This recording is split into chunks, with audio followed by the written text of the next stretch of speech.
addition to that, you might say, well, we need something in regard to this area. Maybe you guys could look over the ordinances as they are and give us a rough estimate of what it would cost for you to streamline it as it is. And then, like I say, second, then get a committee together once it's cleaned up, and then we can go through it. So at least you can have a rough estimate of costs that would be associated with it. And then we would have a clean slate to kind of make the that's one thing that will happen is you'll, when you do this, you'll do a, your ultimate publication will be, this is all, everything that was there, it's done, recodification, here's the amendments, here's the work we have, and you start putting, sounds like if you streamline and get rid of the redundancies before some committee looks at it, it would be a smoother process. Can I also ask if, when you do that and update the website, when you put the new ordinances that are all clarified and this has all been through committee, can we still have access to the old ordinances so we can look back as a part of our city history to see how much we've changed and make it clear that these are the ones that are in effect and these are the ones that are, otherwise, I mean, that's part of our city history that it is accessible currently to the public that'd be missing. I'm kind of a historical type person. Personally, I won't want to confuse anybody. The reason we're doing this is for clarification. So well, can you just put like archives or something? Yeah, under archives. That's what I mean. Yeah, archival information. I'm sorry about my wording on that, but yes, I meant archival of it. I don't see where that would be an issue. If we start getting a bunch of questions about new and old, obviously I'll bring it to the board. But yeah, I mean, if they could just have, add to the archive, that would probably work. I mean, I find it interesting reading changes. Well, if you don't through the past, you end up repeating it. Mm-hmm. So maybe the attorneys at this point could give us a rough estimate. Yeah. Like the next meeting and what that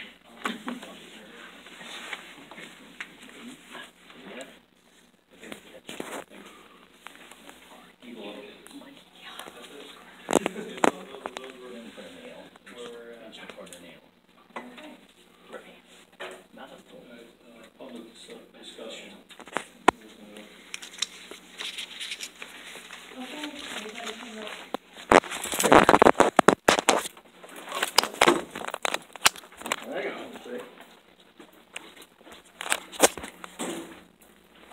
I'm sitting on the website. Never mind.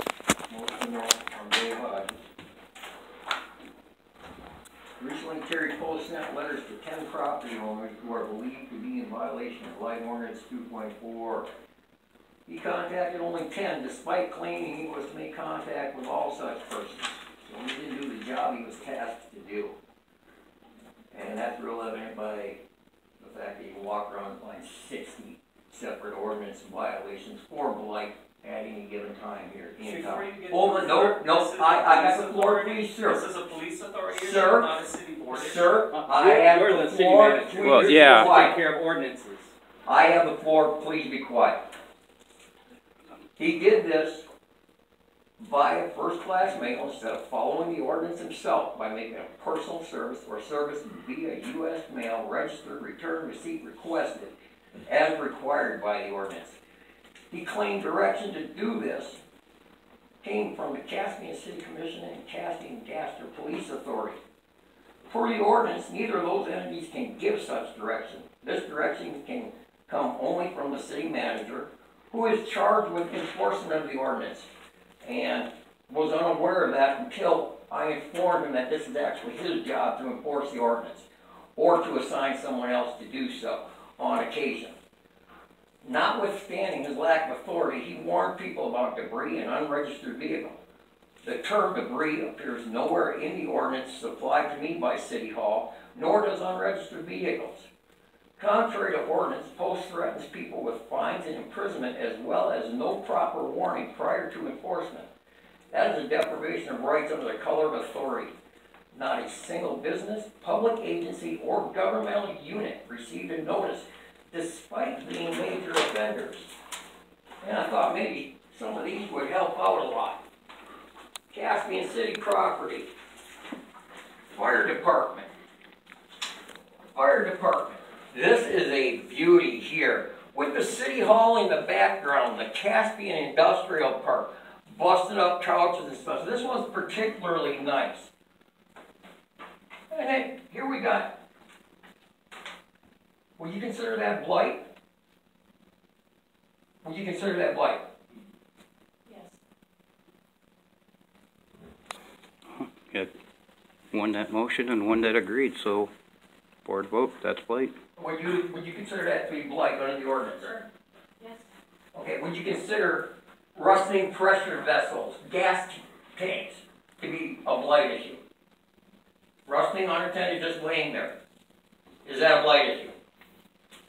This is the Dukes of Abruzzi. So are the pressure tanks. All those, I think you can see where all those are. You don't know where that one's at. That would be the fire department. That's the backside of the fire department.